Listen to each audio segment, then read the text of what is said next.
Ils manient bien la balle, peuvent assurer quelques pas de danse, mais ne vous attendez pas de sitôt à voir débarquer une armée de robots dans la centrale nucléaire de Fukushima.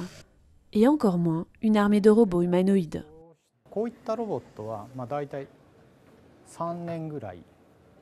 Il faut environ 3 ans pour développer un robot comme celui-là. Mais si on le compare à un humain, les avancées sont très lentes.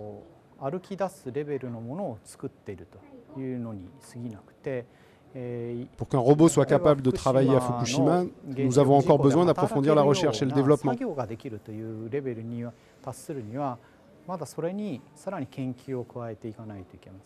En découvrant les images floues de ce robot américain, le Packbot, qui entre dans la centrale nucléaire de Fukushima, beaucoup se sont demandé où étaient passés les robots japonais.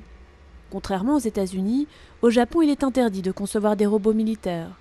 Mais dans ce pays où des centrales nucléaires sont construites sur des failles sismiques, certains pensent que le gouvernement n'a pas injecté assez d'argent pour le développement de robots utiles en cas de catastrophe. On pensait au Japon que les centrales nucléaires ne pourraient jamais subir un tel type d'accident. Voilà pourquoi le gouvernement japonais n'a pas investi assez d'argent.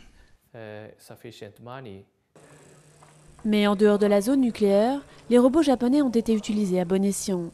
Ils ont été chargés d'inspections sous-marines et des unités mobiles de surveillance, comme celui-ci appelé Queens, se sont faufilés là où les humains n'avaient pas accès. Dans un espace de 40 mètres carrés de gravats, il peut aller d'un côté à l'autre. Et puis il y a d'autres robots qui aident les humains d'une manière un peu différente.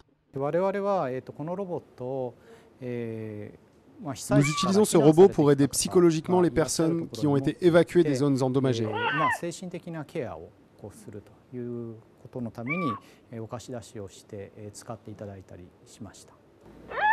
Une mission aussi importante qu'une autre pour un robot lâché dans une zone sinistrée.